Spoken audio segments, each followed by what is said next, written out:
आज हम जो बात करने वाले हैं, अगर आपने इसको मिस कर दिया तो भाई अपनी कामयाबी को आप खुद लात मार दोगे। सच बता रहा हूं। आप ऐसा करने वाले हो कि अपनी टहनी पे, जिस टहनी पे बैठे हुए हो उसी डाल को काट रहे हो। आज आपका अटेंड करना अनिवार्य है, बिल्कुल एंड तक, और नोटपैड और पेन के साथ। ठीक है। Good evening, good evening, good evening. Voice slow है बता रहे हैं, वॉइस स्लो है, थोड़ा सा तेज करो इसको, वॉइस को। अच्छा, वन टाइप करके बताओ मुझे कितने लोगों को मेरी आवाज अब क्लियर आ रही है। बिल्कुल वन टाइप करके बताओ। Everybody clear? आवाज एकदम क्रिस्टल क्लियर है? बहुत बढ़िया। अब जिसको इसके बाद भी ना आए तो फिर उसको अपनी वो करना चाहिए, फोन का सही कराना चाहिए स्पीकर। ठीक है, चलो जी। क्या सीखने वाले हो आज? क्या लगता है क्या सीखने को मिलने वाला है? Business take off. ये बिजनेस टेक ऑफ का मतलब क्या होता है? जो आप सिखाओगे। अच्छा ठीक है, कुएं में कूदना सिखाऊं? सीखोगे? हैप्पी बर्थडे, हैप्पी बर्थडे तो हो गया यार, अब अगले साल। Thank you by the way. BYOB, okay ठीक है। 10 लाख इन 2 महीना, ओके बहुत बढ़िया। स्विमिंग आती है मुझे, कोई प्रॉब्लम नहीं। अच्छा, कुएं में कूदना, कुएं में कितना ही स्विम कर लोगे भाई? स्विम करने के लिए भी जगह चाहिए होती है, वहां पे हाथ पैर ही मार सकते हो तुम। स्विमिंग आती भी है तो क्या कर लोगे? कुएं में कूदने की बात करिए, समंदर में नहीं। How to grow your business, okay BYOB, okay. अच्छा, शांत दिमाग से रात के 10:30 11 प्रभु इच्छा तक ये मीटिंग चलने वाली है। मुझे नहीं पता, हो सकता है जल्दी खत्म हो जाए, हो सकता है लंबा टाइम मिले लगे। कितने लोग एकदम आराम से बहुत सारी चीजें सीखने के लिए आए हुए हैं आज, एकदम फ्री टाइम निकाल के? 2 टाइप करिए, कोई चक्कर नहीं है, एंड तक टिकेंगे और नोट्स बनाएंगे, सारी चीजें लिखते हुए जाएंगे। आज दिल से दिल की बात करने वाला हूं, अपना बहुत सारा एक्सपीरियंस शेयर करने वाला हूं। परफेक्ट। तो अब मैं चैट बॉक्स को कर रहा हूं ओनली मी पे, ताकि कोई डिस्टरबेंस क्रिएट ना हो और सिर्फ मैं चैट पढ़ पाऊं जब मेरा पढ़ने का मन करे। ठीक है, तो लेट्स गो। सबसे पहले अपने एक्सपीरियंस से शुरुआत करता हूं मैं। जब जब मैं यहां पे देखूंगा, समझ लेना मैं आप लोगों के साथ बात कर रहा हूं, और यहां पे देखूंगा तो मतलब मैं कैमरे में देख रहा हूं। ठीक है, तो सबसे पहली चीज मुझे याद आता है वो टाइम जब मैं 18 साल, 18.5 साल के आसपास की एज होगी मेरी, और मैंने एक बिजनेस का एक इवेंट हो रहा था गुड़गांव में। हॉलीडे इन है, एक होटल है। उस हॉलीडे इन के अंदर मैं कॉलेज के फर्स्ट ईयर में था और मैं कमाने लग गया था थोड़ा सा। 14,000 रुपए की जॉब मेरी लग गई थी उस टाइम पे, और थोड़ा बहुत मैं गिटार सिखा के भी कमा लेता था, 4-5 हज़ार रुपए। होम ट्यूशन भी पकड़ रखे थे एक आधे, तो मैं लगभग टोटल जोड़ जाड़ के 20-22 हज़ार रुपए कमा लेता था।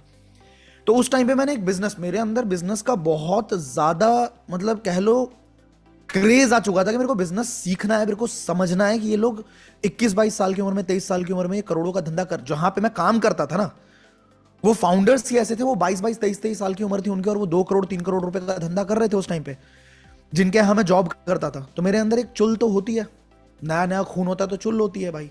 तो 18-19 साल की एज होगी, और मैंने एक 5,000 रुपए देके एक बिजनेस का वर्कशॉप हो रहा था, उसको अटेंड करा। उसको मतलब 5,000 रुपए भर दिए, समझ रहे हो, उस टाइम पे। और मैं हॉलीडे इन के अंदर गया, और वहां पे मेरी हालत थोड़ी ऐसी थी कि मतलब अगर मैं उस वक्त को याद करूं कि मेरे साथ क्या हो रहा था, तो too much anxiousness, too much nervousness, दिमाग में कुछ समझ नहीं आ रहा है, बहुत ज्यादा सेल्फ कॉन्शियस हूं, बहुत ज्यादा अंडर प्रिपेयर्ड हूं, कुछ समझ नहीं आ रहा है जो भी ये लोग बात कर रहे हैं। 5,000 रुपए मैंने दिए हुए हैं, जो पैसे मेरे पास थे भी नहीं, मतलब कहीं कहीं से जोड़ जाड़ के किसी तरीके से इकट्ठा करके मैंने वो दिया, जस्ट एक सीट सिक्योर करने की उन लोगों के बीच में जहां पे इतनी बड़ी बड़ी बातें होती हैं। कुछ लोग कह रहे हैं आवाज क्लियर नहीं आ रही है। एक बार लास्ट बोल दो, एक टाइप कर दो अगर आ रही है तो। अब मैं इन लोगों का क्या करूं जिनको आवाज नहीं आती रहती है? कुछ नहीं कर सकते, सबको आ रही है आवाज। एनीवेज, तो मेरे को ऐसा फील हो रहा था कि यार मैंने गलती कर दी यहां पे आके ना, क्योंकि सारी बातें मेरे दिमाग से ऊपर जा रही है। कोई KPI की बात कर रहा है, कोई CLA की बात कर रहा है, कोई KRA की बात कर रहा है। मेरे को कुछ समझ नहीं आ रहा, क्योंकि मेरे पास कोई बिजनेस ही नहीं है। उन सबके पास बिजनेस था, मैं तो उस टाइम जॉब कर रहा था। और मैंने T-शर्ट, स्पोर्ट्स शू जैसे होते हैं ना, मतलब लड़के, ठीक है, उस तरह के अटायर में मैं पहुंचा हुआ हूं। इस वजह से मैं थोड़ा और ज्यादा कॉन्शियस हो रखा हूं। I literally felt that I am the dumbest person in that room.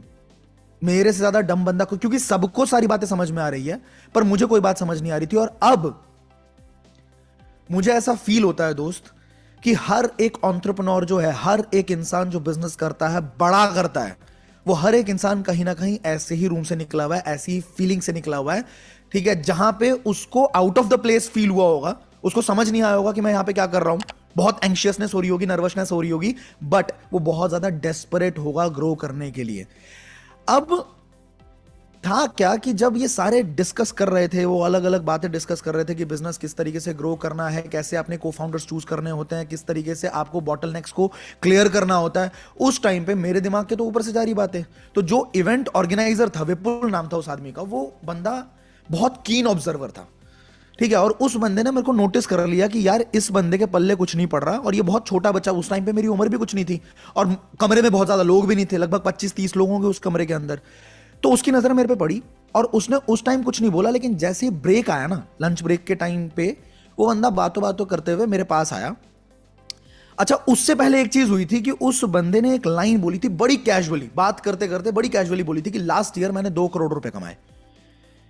अब जब उस आदमी ने यह बात बोली थी, मेरा दिमाग फट गया था भाई। होता ना कभी एक किसी की लाइन आपके दिमाग को ऐसा हिट करती है कि भाई ऐसा कैसे पॉसिबल है, क्योंकि मेरे लिए उस टाइम पे 50,000 रुपए महीना कमाना भी बहुत बड़ी बात थी। काफी लोग रिलेट करेंगे इस चीज से कि भाई जो इंसान 14,000 रुपए महीना कमा रहा है सिर्फ, उसके लिए 50,000 रुपए महीना कमाना भी बहुत बड़ी बात है, और वो सुन रहा है कि किसी बंदे ने पिछले साल 2 करोड़ रुपए कमाए। तो मेरा दिमाग ही फट गया, ठीक है, मेरे को समझ ही नहीं आ रहा कि यार कैसे हो सकता है ये। बट एक बात दिमाग में बड़ी क्लियर हो रही थी कि भाई मुझे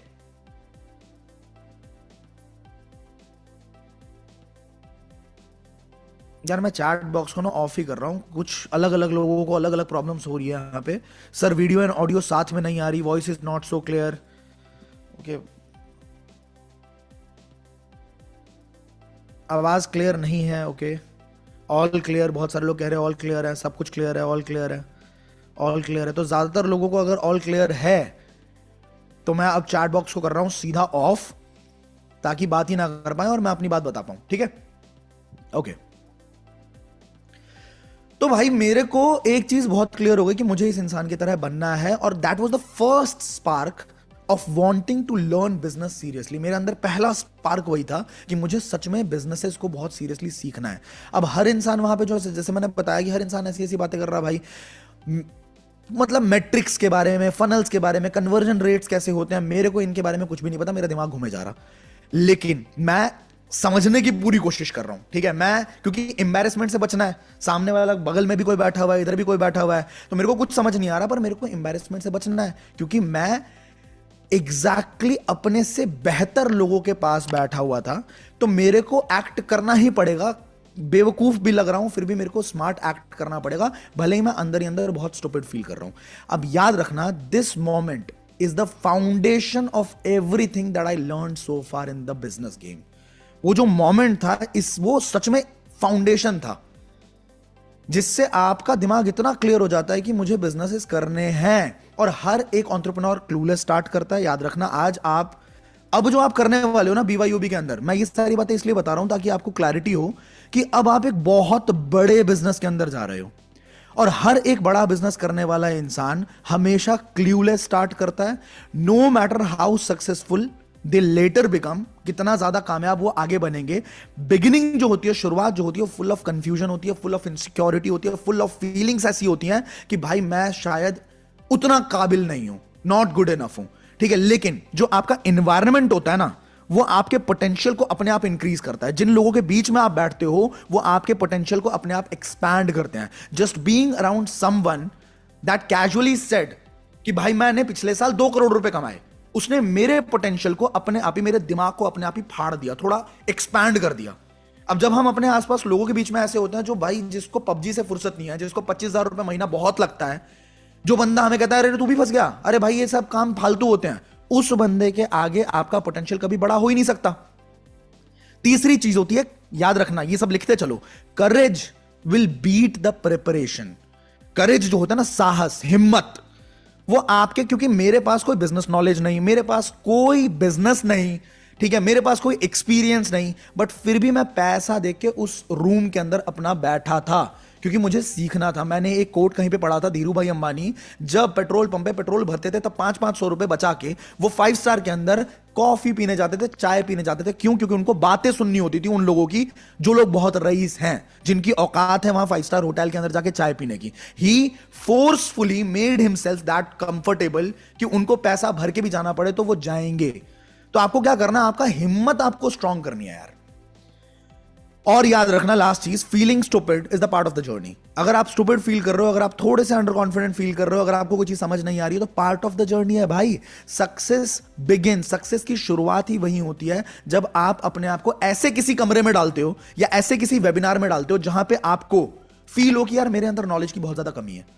क्योंकि जब आपको जिस कमरे में आपको फील हो रहा है कि मेरे से ज्यादा नॉलेजेबल कोई है ही नहीं, उस कमरे में आपकी ग्रोथ कहां है भाई? उस कमरे के अंदर आपसे ज्यादा ग्रो, क्योंकि आप सीख ही नहीं रहे, आप तो सिर्फ बोल रहे हो, आप सिर्फ सिखा रहे हो। तो आपको जहां पे फील होगा कि आपके अंदर नॉलेज की कमी है, आप सीख रहे हो, वहीं पे समझो कि भैया आपकी जर्नी की बहुत जबरदस्त शुरुआत हो चुकी है। आगे क्या होता है, लंच ब्रेक आया, लंच ब्रेक के अंदर वो बंदा मेरे पास आया, ऐसी कॉन्वर्सेशन, उसने बेसिक कॉन्वर्सेशन मेरे साथ शुरुआत करी। ठीक है, उनको समझ में आ गया कि भाई मेरा दिमाग जो है वो बिल्कुल नहीं चल रहा, एंड मैं थोड़ा प्रिटेंड करने में खराब भी हूं, मेरे से होता भी नहीं है कि जबरदस्ती मैं फेक दिखाऊं। तो उस बंदे ने मेरे से पूछा, अच्छा बंदा था, काइंड बंदा था बहुत ज्यादा, तो मेरे से पूछता है कि भाई क्या हो गया तुम्हें, और नॉर्मल फ्रेंडली कॉन्वर्सेशन उसने शुरुआत करी कि आपका बिजनेस है नहीं है, क्या करते हो आप। मैंने बताया मैं कॉलेज में जाता हूं अभी और मैं बिजनेस करना चाहता हूं। तो मेरे को कहता आशुतोष, आपको ना आने वाले टाइम में एक चीज रियलाइज होगी, आप बिजनेस तो शुरू कर लोगे बट सेल्स अगर आपको नहीं आती ना, तो सेल्स के बिना कोई भी बड़े से बड़ा बिजनेस या कुछ भी आप कर लो वो नहीं हो पाएगा। ठीक है, कामयाबी नहीं मिलती। आप मार्केटिंग अच्छा कर सकते हो, आप प्रोडक्ट अच्छा डिजाइन कर सकते हो, आप बहुत जबरदस्त लोगों को मतलब कुछ भी चाहो वो बना सकते हो। You can have the best product of the world, you can have the best service of the world, still अगर आपको सेल्स करनी नहीं आती है तो आप नहीं कर पाओगे ज्यादा। और मेरे से पूछता है कि आप बातों बातों में ऐसे कहता है, do you want to know कि एग्जैक्टली सेल्स करने की सीक्रेट क्या होती है? भाई मैंने कहा हाँ ऑब्वियसली मुझे जानना है। कहता एग्जैक्ट चीज बताऊंगा कि सेल्स करने की सीक्रेट क्या होती है। अब आप मुझे बताओ कितने लोग जानना चाहते हैं कि भाई सेल्स करने की एग्जैक्ट सीक्रेट क्या होता है? एक वर्ड, एक चीज जो अगर आप पकड़ के चलोगे तो सेल्स आप बहुत जबरदस्त कर सकते हो। उसने सिर्फ मेरे को एक लाइन बोली थी, और भाई मैंने उससे पहले अपनी जिंदगी में कोई बड़ी चीज बेची नहीं थी, मैंने कभी अपना सेल्स के ऊपर कोई किताब नहीं पढ़ी थी। तो मेरे को डेस्परेटली बिजनेस स्टार्ट तो करना था, बट मुझे ये नहीं पता था कि मैं क्लाइंट्स कैसे लेके आऊंगा, मैं बिजनेस के लिए कस्टमर्स लाऊंगा कहां से। तो मैं झुका, ठीक है, मैं बिल्कुल फोकस्ड, एंड मैं तैयार था भाई कि सामने वाला जो भी बोलेगा मैं उसको तुरंत लिख लूंगा। अच्छा, खुद पे भरोसा, कुछ लोग कह रहे हैं कंसिस्टेंसी एंड हार्डवर्क, कुछ लोग कह रहे हैं okay pain point, very nice, consumer, smiley approach, okay ठीक है, माइंडसेट, साइकोलॉजी। चलो मैं बताता हूं। मेरे को कहता है वो विपुल कि आपको ना सामने वाले को ऐसा ऑफर देना है या ऐसी बात बोलनी है, ऐसा उसको वैल्यू प्रोपोजिशन देना है जिससे अगर वो मना करे तो उसको अपने आप में स्टूपिड फील हो। प्रोडक्ट की जरूरत नहीं है, मार्केटिंग बहुत जबरदस्त है उसकी जरूरत नहीं है, तुम्हारे कॉन्फिडेंस की जरूरत नहीं है, तुमको प्रोपोजिशन ऐसा करना है, तुमको मतलब वैल्यू वैल्यू ऑफर जो तुम सामने वाले को बता रहे हो ना कि ये चाहिए, ये खरीद, तो उसको इस तरीके से वैल्यू प्रोपोजिशन करो। वैल्यू प्रोपोजिशन मतलब कि एक हो गया फोन बेचना, और एक हो गया कि इस फोन से नुकसान क्या होगा अगर आप नहीं लेते हो, तो ये आपकी कौन कौन सी प्रॉब्लम सॉल्व कर देगा। उस बंदे को एग्जैक्ट फील कराना कि उसकी कौन कौन सी प्रॉब्लम कितने टाइमलाइन में सॉल्व हो जाएगी। अगर मैं ये बात समझाने में उसको कामयाब हो गया, वैल्यू प्रोपोजिशन अगर क्लियर हो गई, तो बहुत प्यार से, मतलब अगर उसको ऐसा फील होगा कि अगर मैं ये नहीं खरीदता तो मैं स्टूपिड हूं, मैं बेवकूफ हूं, मैं गधा हूं, तो भाई वो चीज बिकेगी बिकेगी। लेकिन एक सिंगल लाइन में लिख लो आप ये चीज, make people an offer so good they would feel stupid saying no. आप सामने वाले इंसान को, यहां पे हीटर चल रहा है शायद, उसको बंद कर दो, गर्मी होनी शुरू हो गई। Make people an offer so good. अब ये ऑफर क्या होता है? ऑफर वो नहीं कि 15% डिस्काउंट दे दिया, 10% डिस्काउंट दे दिया, 5%, आगे हम समझेंगे ऑफर क्या होता है।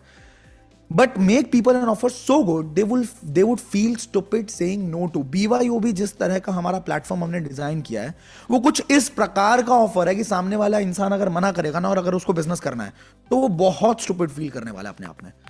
तो हमें इस चीज को समझना है कि हम इसको प्रेजेंट कैसे करेंगे। कितने लोगों को बात क्लियर हो रही है? अब ये लाइन क्यों इतनी पावरफुल लगी मुझे? मुझे बहुत पावरफुल लगी, क्योंकि भाई ये लाइन क्लियर कट बताती है कि selling is not about persuasion, selling is not about manipulation, selling is not about being extrovert. क्या बहुत ज्यादा एक्सट्रोवर्ट हो, आप बहुत अच्छे तरीके से समझा पा रहे हो? Selling is not about smooth talking, कि मैं बहुत ज्यादा प्यार प्यार से आराम आराम से बात कर रहा हूं। अगर सेल करना है तो सेलिंग इज सिंपली कि आप सच में एक ऐसा डील देते हो सामने वाले इंसान को कि सामने वाला इंसान अगर ना बोले तो उसको लगेगा कि यार मैंने गलती तो नहीं कर दी, मेरे से गलती तो नहीं हो गई। तो अब आप ये चीज भी समझो कि अगर लोग आपसे नहीं खरीद रहे हैं ना, तो आप समझ लो कि आप जो ऑफर कर रहे हो सामने वाले को इतना ज्यादा एक्साइटमेंट नहीं हो रही। That offer is not so good. Price से फर्क नहीं पड़ता, मार्केट से फर्क नहीं पड़ता, प्रोडक्ट से फर्क नहीं पड़ता, कौन से मार्केट में काम कर रहे हो, किसको बेच रहे हो, फर्क नहीं पड़ता है। फर्क क्या पड़ता है कि आप सामने वाले को क्या ऑफर दे रहे हैं, या सामने वाला इंसान वैल्यू समझ रहा है नहीं समझ रहा है, क्या समझा पा रहे हो आप। अब इसको हम डिकोड करते हुए चलेंगे।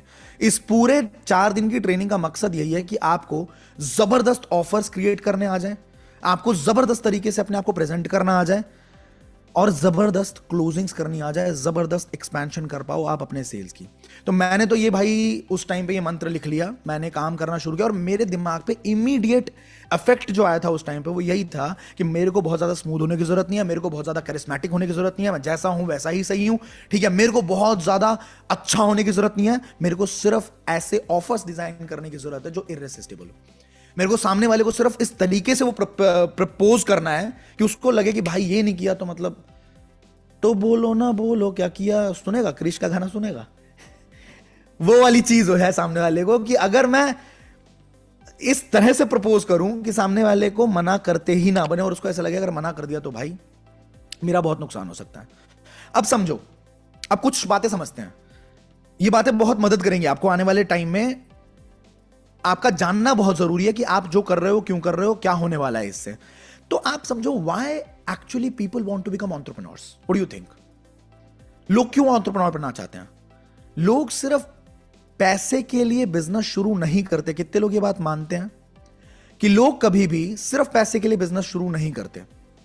उनको क्या चाहिए? उनको फ्रीडम चाहिए होती है, उनको आजादी चाहिए होती है, उनको चाहिए होता है फ्रीडम ऑफ टाइम हो उनके पास, उनका जब मन करे, जो मन करे, जहां मन करे, जिसके साथ मन करे वो कर पाए। फ्रीडम ऑफ मनी हो उनके पास, कि भाई जितना पैसा खर्चना हो, जो खरीदने का मन करे, जो अपने परिवार को दिलाने का मन करे वो कर पाए। फ्रीडम ऑफ चॉइस हो उस बंदे के पास कि उसका मेरी मर्जी, मैं चाहे ये करूं, मैं चाहे वो करूं, मेरी मर्जी, वो वाली फीलिंग जब उसके पास होगी। फ्रीडम फ्रॉम बॉसेस हो, फ्रीडम फ्रॉम फिक्स्ड शेड्यूल्स हो। इस चीज के लिए इंसान बिजनेस शुरू करता है जब उसके अंदर एक इनर मोमेंट होती है ना, एक इनर फीलिंग होती है कि भाई enough of trading my time for the false sense of security. Enough of trading my time. हम क्या करते हैं? हम जिंदगी भर अपने टाइम को ट्रेड करते रहते हैं। टाइम देंगे पैसा कमाएंगे, टाइम देंगे पैसा कमाएंगे, मतलब, और वो भी एक फॉल्स सेंस ऑफ सिक्योरिटी के लिए। भाई नौकरी आज के टाइम पे सच्चाई है, ये सच्चाई है। बहुत कम ऑर्गेनाइजेशंस ऐसी हैं जहां पे नौकरी सच में सेफ होती है। आज के टाइम पे तो सरकार ने भी देना बंद कर दिया ना, शायद सरकार ने भी पेंशन वेंशन देना बंद कर दिया। आपको शायद डिफेंस में मिलता है पेंशन, उसके अलावा कहीं पे भी नहीं मिलता पेंशन। तो फॉल्स सेंस ऑफ सिक्योरिटी की वजह से इंसान अपनी ग्रोथ को जब तक मारता रहता है, तो उसको अब एक बार जब उसके अंदर फीलिंग आ जाए कि मेरे को बिजनेस करना है, तो सामने वाला इंसान बिजनेस के अंदर कदम रखता है। और बिजनेस के अंदर कदम रखने के बाद आप में से भी बहुत सारे लोग होंगे जो अलग अलग तरीके से बिजनेस के अंदर आए होंगे। किसी ने अपनी पर्सनालिटी डेवलप करी होगी, फिर उसको बिजनेस के अंदर आने का मन किया होगा। कुछ लोग बिजनेस के अंदर फ्रेंचाइजी मॉडल खरीद के आते हैं सेफ चलने के लिए, कि भाई मैंने मैकडी की फ्रेंचाइजी ले ली, मैंने डोमिनोज की फ्रेंचाइजी ले ली, मैंने किसी कंपनी की फ्रेंचाइजी ले ली, तो मैं सेफ रहूंगा, बिकेगा ही बिकेगा। ठीक है। कुछ लोग बिजनेस के अंदर कैसे आते हैं? कुछ कोर्सेज सेल करके आते हैं, ठीक है। और कुछ लोग कोर्सेज से सीख के आते हैं, पहले बिजनेस को सीखते हैं, समझते हैं, फिर आते हैं बिजनेस के अंदर। कुछ लोग ऐसे होते हैं बिल्कुल बेबाक से कि भाई देखा जाएगा, जो होगा देखा जाएगा, मैं सीधा घुसूंगा। अब अलग अलग रास्ते हैं, पर सबका डेस्टिनेशन सेम है। हर इंसान चाहता क्या है कि उसको थोड़ी सी आजादी मिले। बट आप इस बात को समझो कि आपकी इच्छा होना कि मुझे आजादी मिल जाए, इसका मतलब ये नहीं है कि आपको बिजनेस कैसे चलता है या बिजनेस कैसे किया जाता है इसका पता हो। आजादी किसको नहीं चाहिए? हर इंसान को चाहिए। अब आजादी हर किसी को चाहिए, इसका मतलब ये थोड़ी है कि हर किसी को बिजनेस करना आता होगा। कई सारे लोगों के पता है क्या दिमाग में रहते हैं, और ज्यादातर फाउंडर्स ये मिस्टेक करते हैं, ज्यादातर लोग ये मिस्टेक करते हैं जो भी बिजनेस करते हैं, आप में से भी बहुत लोग इस मिस्टेक को कर सकते हैं कि भैया इंटेंशंस क्लियर रखना कि मैं अच्छा इंटेंशन रखता हूं। ज्यादातर फाउंडर्स की बात कर रहा हूं मैं, स्पेशली आपके बिजनेस के अंदर, आइडियलप्रेन्योर के अंदर अगर आप काम करते हैं तो इंटेंशंस तो हमारे ऑब्वियसली प्योर होते हैं कि सामने वाले इंसान का फायदा हो। बट जो लोग बिजनेस शुरू करते हैं ना, एक्चुअल फाउंडर्स, ये मैंने अपने बिजनेस के अंदर काम करते हुए सीखा है कि भैया सिर्फ ऐसे इंटेंशन रखना कि मैं लोगों की मदद करना चाहता हूं, मैं लोगों की प्रॉब्लम सॉल्व करना चाहता हूं, मैं ना सामने वाले को सपोर्ट करना चाहता हूं। अगर सिर्फ इस तरह का बिजनेस, इस तरह का एक्यूमेंट, इस तरह का इंटेंट रहेगा तो जरूरी नहीं है बिजनेस चल जाए। बिजनेस आइडिया चल जाए जरूरी नहीं है। Helping people is not equal to running a successful business, क्योंकि अच्छे इंटेंशन हमेशा जरूरी नहीं है प्रॉफिट क्रिएट करके दे दे। ये ज्यादातर फाउंडर्स ये वाली गलती करते हैं, और जब रियलाइज होता है तो ये समझो कि मतलब एक टाइम पे एंटरप्रेन्योर रियलाइज कर लेता है कि भाई मैं बहुत ज्यादा अपने स्किल के अंदर भले ही बहुत ग्रेट हूं, मेरे अंदर बहुत स्किल्स हैं, ठीक है, मैं बहुत डीपली अपने पैशन को फॉलो करना चाहता हूं, बट फिर भी मुझे कुछ नहीं आता बिजनेस के बारे में। और इसी वजह से जो अब देखते हैं ना 90% स्टार्टअप्स फेल होते हैं, वो इसी वजह से होता है क्योंकि बिजनेस शुरू कर लेना, अपने पैशन को फॉलो करने की इच्छा रखने के साथ साथ लोग क्या करते हैं, भाई पैशन फॉलो करना है, पैशन फॉलो करना है, पैशन फॉलो करना है, देख लिया ये भी सक्सेसफुल हो गया, ये भी सक्सेसफुल हो गया, मेरे को भी सक्सेसफुल होना है, तो बिजनेस स्टार्ट कर दिया। बिजनेस स्टार्ट करना फिनिश लाइन थोड़ी ना है, बिजनेस स्टार्ट करना तो स्टार्टिंग लाइन है, अब तो शुरू हुई है गेम। अब लोगों को लगता है कि एक बार मैंने बिजनेस स्टार्ट कर लिया ना, मेरी जिंदगी बड़ी आसान हो जाएगी, बड़ी इजी हो जाएगी। भाई साहब, वहां से संघर्ष शुरू होता है।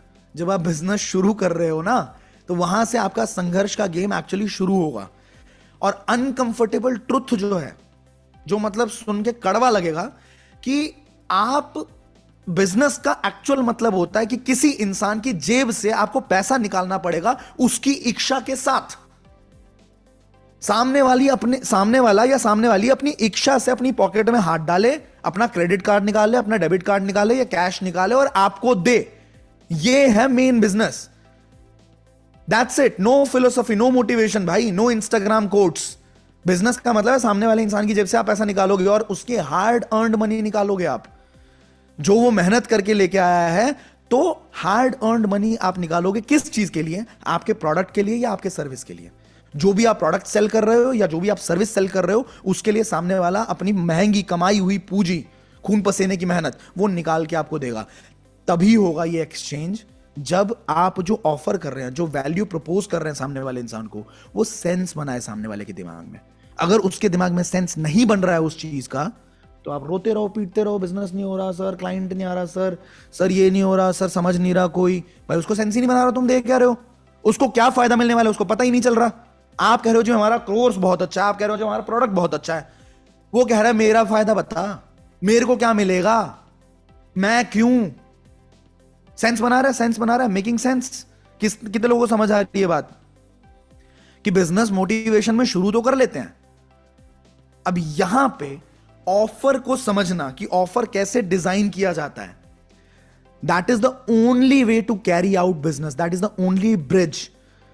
अगर आप बिजनेस को सच में बड़ा करना चाहते हैं तो आपको समझना पड़ेगा कि ऑफर कैसे बनाया जाएगा। अगर ऑफर नहीं है तो कोई ट्रांजैक्शन नहीं होने वाला, ट्रांजैक्शन नहीं होने वाला तो कोई बिजनेस नहीं होने वाला, बिजनेस नहीं होने वाला तो कोई आजादी नहीं मिलने वाली, गुलामी ही करते रह जाएंगे। हर चीज घूम फिर के कहां वापस आ रही है भाई? ऑफर पे। ऑफर कैसा डिजाइन करा जाए, राइट? यहां पे हमने अभी तक क्या सीखा है कि पैशन आपके बिल्स नहीं भरता। ठीक है, अभी तक हमने क्या सीखा? पैशन से आपका कभी भी बिल नहीं भरे जाएगा। आप बहुत ज्यादा मोटिवेटेड होगा, आपको बिजनेस करना है, इसका मतलब ये नहीं कि आप बिजनेस में कामयाब हो जाएंगे। लेकिन हाँ, अगर आप ऑफर डिजाइन करना सीख गए, आप वैल्यू को कैसे प्रेजेंट करना ये सीख गए, तो हाँ, आपके बिल्स भी पे होंगे और आपको बहुत मजा आएगा काम करते हुए, राइट? बिजनेस मोटिवेशन से नहीं चलता है, ठीक है? फ्रीडम आपको तभी मिलेगी जब आप ऑफर्स को मास्टर कर लोगे। अब आगे बढ़ते हैं दोस्तों। ऑफर होता क्या है, समझना चाहते हैं?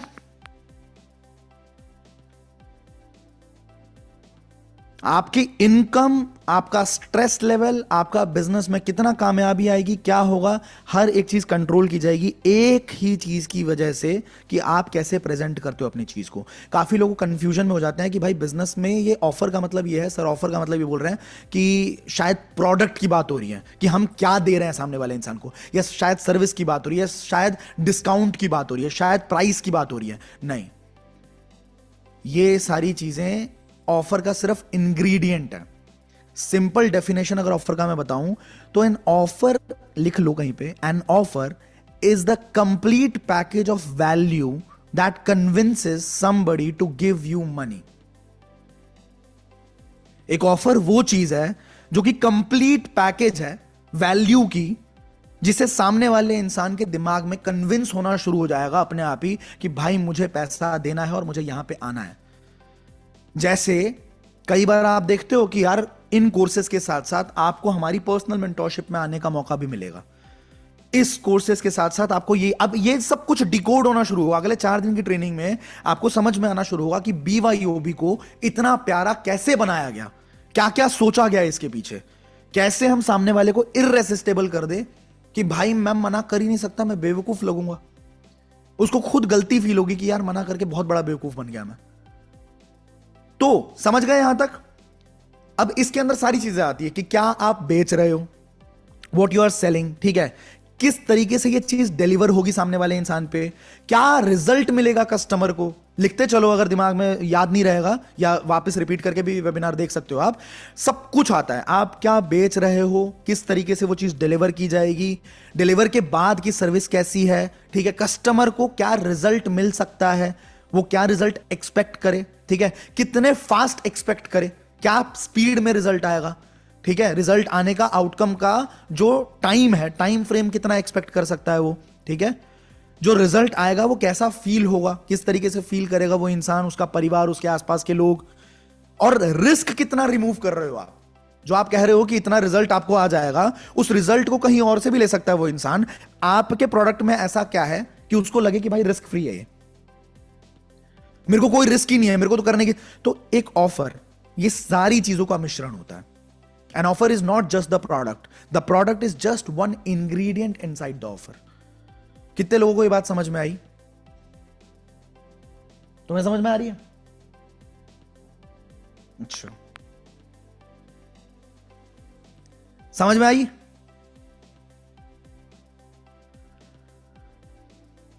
अब why the offer is the life blood of business.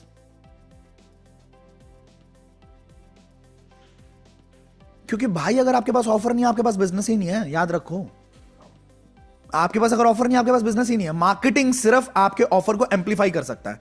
आप जो दे रहे हो ना, उस चीज को एम्पलीफाई कर देगा। सेल्स सिर्फ आपके ऑफर को ट्रांसफर करेगा। ब्रांडिंग सिर्फ आपके ऑफर को डेकोरेट कर देगा, सजा के रख देगा। बट अगर ऑफर वीक है ना, तो ज्यादा से ज्यादा एड्स चला लो, कुछ भी कर लो, बचने वाले नहीं हो, बिजनेस खराब हो जाएगा। कितने भी अच्छे अच्छे सेल्समैन आप हायर कर लो, कितने भी अच्छे अच्छे सेल्स में आप हो जाओ, अगर आप सही तरीके से ऑफर नहीं कर पाए हो प्रेजेंट, तो खराब हो जाएगा। आपकी ब्रांडिंग कितनी जबरदस्त हो, आपकी कंपनी की ब्रांडिंग कितनी जबरदस्त हो, खराब हो जाएगा। समझ गए?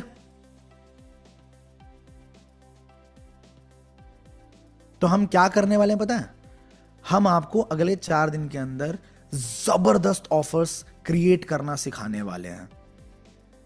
ज्यादातर बिजनेस शुरुआत के टाइम पे ही मैं ये ट्रेनिंग आपके लिए इसलिए रख रहा हूं क्योंकि ज्यादातर बिजनेसेस को मैंने बहुत पर्सनली नोटिस किया है कि यार प्रोडक्ट पे फोकस करते हैं, ब्रांडिंग पे फोकस करते हैं, हसल पे फोकस करते हैं, एड्स कैसे क्रिएट करें उस पे फोकस करते हैं, बट मैं दे क्या रहा हूं मार्केट को, इसके ऊपर फोकस ही नहीं होता है। इसी वजह से उनका कन्वर्जन भी लो है, उनको कांस्टेंट डिस्काउंट देने की जरूरत पड़ती है। हमारे मार्केट में, हमारे ही इंडस्ट्री के अंदर बहुत सारे लोग ऐसे हैं जो भाई, मतलब हमारा प्रोडक्ट, हमारा जो प्रीमियम प्लस भी है, वो मार्केट में बहुत सारे लोगों से बहुत हाई है। लोगों को डिस्काउंट डिस्काउंट डिस्काउंट डिस्काउंट देने की बहुत जरूरत पड़ती है। कस्टमर का बहुत ज्यादा रेजिस्टेंस होता है, बर्नआउट फील होता है लोगों को, क्योंकि उनके पास अच्छा ऑफर ही नहीं है। तो जितना मर्जी एफर्ट डाल लें, उनको एफर्ट डालने की जरूरत नहीं है, उनको बस एक अच्छा ऑफर क्रिएट करने की जरूरत है। कितने लोगों को बात यहां तक समझ में आ गई? अब आगे बढ़े, सिखाऊं मैं आपको कि कैसे ऑफर क्रिएट। अच्छा, ये भी है, एक चीज और है कि मैं जो चीजें सिखाने वाला हूं ना, वो एक इंडस्ट्री में कामयाबी का कारण नहीं बनेगा। ये बहुत सारी इंडस्ट्रीज में आपको फायदा देने वाला है, बहुत सारी इंडस्ट्रीज में फायदा देने वाला है, क्योंकि मैंने इससे पहले जिस बिजनेस को मैं करता था वहां भी इंप्लीमेंट किया, आई डिजिटल प्रेन्योर में भी इंप्लीमेंट किया। इसके बाद जब मैं अपनी सिस्टर के साथ मिलकर उनके एस्ट्रोलॉजी के बिजनेस के अंदर जब दिमाग लगाता हूं, तो वहां पे भी जो चीजें मैं उनको बताता हूं, वो चीजें वहां पे भी कामयाब होती है और वहां पे भी सेल्स निकलती है हमारी जबरदस्त। तो it is not about luck, क्योंकि लक जो है ना वो एक बार काम करता है, लक कभी भी रिपीट नहीं हो सकता, बट स्किल रिपीट होता है। एक बार किसी ऑफर ने काम कर दिया तो मैं समझ लूंगा कि लक था भाई, दूसरी बार काम कर गया मैं समझ लूंगा कोइंसिडेंस था भाई, इत्तेफाक से हो गया। बट अगर बार बार अलग अलग इंडस्ट्री में सेम चीजें काम करें, मैंने अपने ट्रेनर को ये सारी चीजें सिखाई, जो मेरा जिम ट्रेनर है, वो बंदा अपने जिम के बिजनेस में, अपने वर्कआउट कराने के बिजनेस में, कोचिंग के बिजनेस में वही सारे इंप्लीमेंट करके बहुत जबरदस्त पैसा कमा रहा है। तो सिस्टम, यस, अमित के हम कह रहे हैं system, exactly, every time system works. तो मैंने जब देखा कि हर इंडस्ट्री में ये चीजें काम कर रही हैं, तो मेरे को पैटर्न समझ में आने लगा कि अगर इस पैटर्न को हम लोग फॉलो करते हैं तो हम जरूर जरूर जरूर बिजनेस बढ़िया बना पाएंगे। तो चलो अब हम आगे बढ़ेंगे और जरा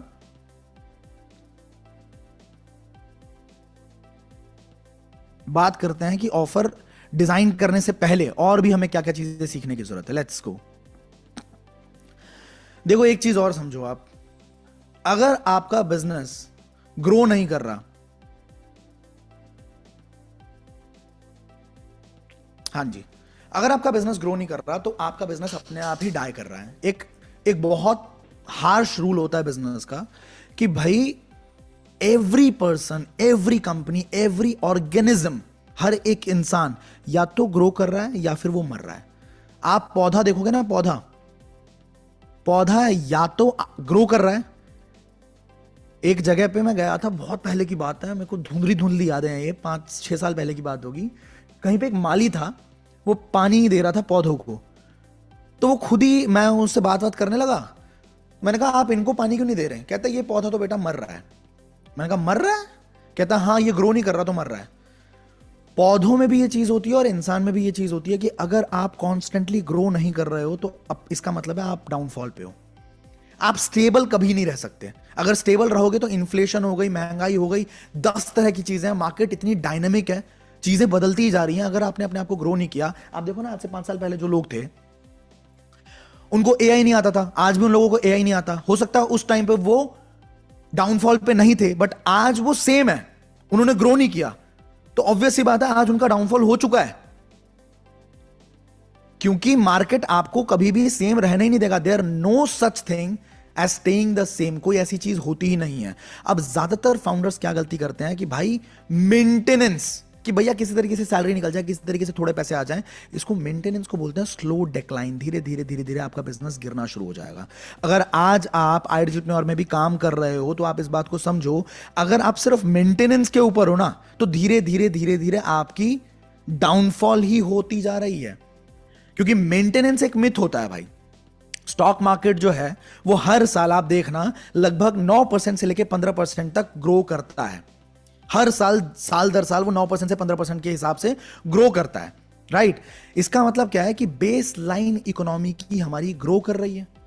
आपने देखा है जब किराए पे भी रहते हैं आप, यार एसी चला दो, तुमने बहुत गर्मी कर दी है, या तो इधर से ये कर दो, ये खोल दो, ओके। तो जब आप देखोगे कि बेस लाइन ही ग्रो कर रही है आपकी, और अगर आपका बिजनेस नहीं ग्रो कर रहा है, 0% पे ग्रो कर रहा है, या 5% पे ग्रो कर रहा है, या 9% पे ग्रो कर रहा है, तो आप मार्केट के हिसाब से भी कंपैरेबल नहीं हो ना। मार्केट तो आपसे बहुत तेज ग्रो कर रही है, मार्केट तो बहुत तेज ग्रो कर रही है। अब बहुत सारे फाउंडर्स इसमें ये सोचते हैं कि भाई सेल्स हमारी बिल्कुल नॉर्मल है, सेल्स स्टडी है, हम ठीक ठाक कर रहे हैं, चलो कोई बात नहीं, एटलीस्ट हम पैसा लूज तो नहीं कर रहे। बट पैसा लूज हो रहा है ना, पैसा क्यों नहीं लूज हो रहा? डेंजरस, बहुत डेंजरस थिंकिंग है ये कि पैसा हमारा लूज नहीं हो रहा, क्योंकि कॉस्ट हर साल बढ़ रहे हैं। आप देख रहे हो रुपया गिरता जा रहा है, डॉलर उठता जा रहा है, तो इसका मतलब क्या है, डॉलर अगर उठेगा तो जो भी चीज हम मार्केट में आती है, जैसे मान लो पेट्रोल, पेट्रोल तो उठेगा ही उठेगा, क्योंकि पेट्रोल हमारा देश बनाता नहीं है, पेट्रोल आएगा सऊदी अरब से, सऊदी अरब वाले जो लेंगे वो डॉलर में पैसा लेंगे, डॉलर में जब पैसा लेंगे, अब डॉलर की प्राइसिंग बढ़ चुकी है, तो ऑब्वियसली हमें पैसा ज्यादा देना पड़ेगा, ज्यादा देना पड़ेगा तो पेट्रोल पे हमें पैसा, यहां पे जो हम पेट्रोल खरीदेंगे वो भी ज्यादा हो जाएगा। अब इसकी वजह से क्या होगा, सब्जियां भी महंगी होंगी, दूध भी महंगा होगा, क्योंकि हर चीज ट्रांसपोर्ट होके आती है हमारे पास। फार्मर के पास से सब्जी जो हमारी मंडी में मिलती है वो ट्रांसपोर्ट होके आती है, तो इसका मतलब क्या है, दूध और सब्जी हर चीज पेट्रोल कंज्यूम करती है कहीं ना कहीं, तो हर चीज महंगी होगी। मतलब क्या है कि तुम्हारा बिजनेस तो ग्रो नहीं कर रहा, तुम पिछले साल भी 10,000 कमा रहे हो, तुम इस साल भी 10,000 कमा रहे हो, तुम पिछले साल भी 10 लाख कमा रहे थे, इस साल भी 10 लाख कमा रहे हो, बट इस साल 10 लाख में जो पिछले साल ले सकते थे वो अब 11 लाख रुपए देने पड़ेंगे उसके। तो अगर आपका बिजनेस ग्रो नहीं हो रहा, अगर आप धीरे धीरे नीचे जा रहे हो और आप ये सोच रहे हो चलो हमारा काम तो चल रहा है, तो इससे घटिया और इससे डेंजरस थिंकिंग और कुछ नहीं हो सकती है। मैं भी एक टाइम पे बहुत ज्यादा कंफर्टेबल फील करता था भाई, मैं भी जब नया नया थोड़ा सा कामयाब हुआ था ना, 2-3 लाख रुपए 4 लाख रुपए महीने का कमाने लग गया था, तो मैं बड़ा कंफर्टेबल हो गया था, और मैंने उस टाइम पे ग्रोथ को पुश नहीं किया काफी टाइम तक, क्योंकि थोड़ा आलसी तो इंसान हो ही जाता है ना। बट इससे होता क्या है कि आपका बिजनेस बहुत लंबे समय तक फिर उसके बाद सफर करता है, क्योंकि जो कंफर्टेबिलिटी है ना, कंफर्ट, ये थोड़े टाइम के लिए आपके पेन को तो डिले कर देगी, आपको दुख थोड़ा कम पहुंचेगा, क्योंकि आप आराम से ठंड के महीने में रजाई के अंदर आराम से लेटे हुए हो। बट जब ये पेन को थोड़े टाइम के लिए डिले करती है, तो ये याद रखना कि साल 2 साल के बाद मल्टीप्लाई करके, कंपाउंडिंग इफेक्ट देके पेन को वापस लौटा देती है कि ये ले, सब बर्बाद हो जाता है। तो आपका मेंटल फ्रेम को ना थोड़ा सा चेंज करना है, कि अगर आपका माइंडसेट ऐसा है कि मैं किस तरीके से, किसी तरीके से अपने आप को स्टेबल रखूं, अपने आप को सिक्योर रखूं, अगर आपका माइंड फ्रेमवर्क ऐसा है ना, तो आपको उस माइंड फ्रेमवर्क को तुरंत चेंज करना है और यह सोचना है कि मैं ग्रोथ कैसे लेके आऊं, ग्रोथ किस तरीके से आएगा मेरे बिजनेस के अंदर। ध्यान रखना, if your business is not intentionally growing, it is quietly dying. अगर सच में आप ग्रो नहीं कर रहे तो धीरे धीरे ये मर रहा है। नो मैटर, फर्क नहीं पड़ता कि कितना स्टेबल ये दिखे या कितना स्टेबल आपको फील हो, अगर ग्रो नहीं कर रहा तो वो फेल हो रहा है। अब अगर हमें बिजनेस में ग्रो करना है, सबको करना है, कितने लोगों को करना है बिजनेस के अंदर, कितने लोगों को सच में ग्रो करना है, बहुत तेज ग्रो करना है? करना है, सबको ही करना है यार, किसको नहीं करना, सवाल ही उल्टा है ये तो भाई देखो, ग्रोथ ना कॉम्प्लेक्स लगता है, लेकिन एक्चुअली ये मैथमेटिक्स है। ग्रोथ कॉम्प्लेक्स लगता है कि कैसे ग्रो करूं, कैसे ग्रो करूं, कैसे ग्रो करूं, बट ये पूरा मैथमेटिक्स होता है। Business growth is not at all complicated. लोग सिर्फ इसको ज्यादा सोच सोच के कॉम्प्लिकेटेड बनाते हैं। आप समझो कि अगर आपको सिंपली 3 तरीके समझने हैं जिससे आपका बिजनेस बहुत तेजी से ग्रो करेगा, 30 नहीं चाहिए, 40 नहीं चाहिए, 50 नहीं चाहिए, सिर्फ 3 तरीके ऐसे। और ये कोई सीक्रेट हैक नहीं है, ये सिर्फ 3 ऐसे लिवर हैं जिसको जैसे ही आप उठाओगे, आपका बिजनेस, तीनों को अगर आप मैनेज कर लोगे तो भाई साहब आपका बिजनेस भागेगा। पहला लिवर क्या है कि आपको ज्यादा से ज्यादा कस्टमर चाहिए, आपको ज्यादा कस्टमर तक पहुंचना पड़ेगा, पहला लिवर है। लिखते चलो, 3 चीजों पे ध्यान देना है हमें। हम किस तरीके से ज्यादा क्लाइंट तक पहुंच पाएंगे। अब हर बंदा हमारा कस्टमर होगा भी नहीं। अगले 4 दिन की ट्रेनिंग के अंदर एक एक चीज बाल की खाल निकाल के सिखाऊंगा, ताकि कोई कंफ्यूजन रह ना जाए। और 5वें दिन में चाहिए हो तो आपके लिए डाउट सेशन भी रखूंगा। कोई भी डाउट रहेगा ना तो उसको भी हम क्लियर करेंगे, भागेंगे नहीं, ठीक है। अब समझो, आपको पहले तो क्या चाहिए कि ज्यादा से ज्यादा कस्टमर चाहिए।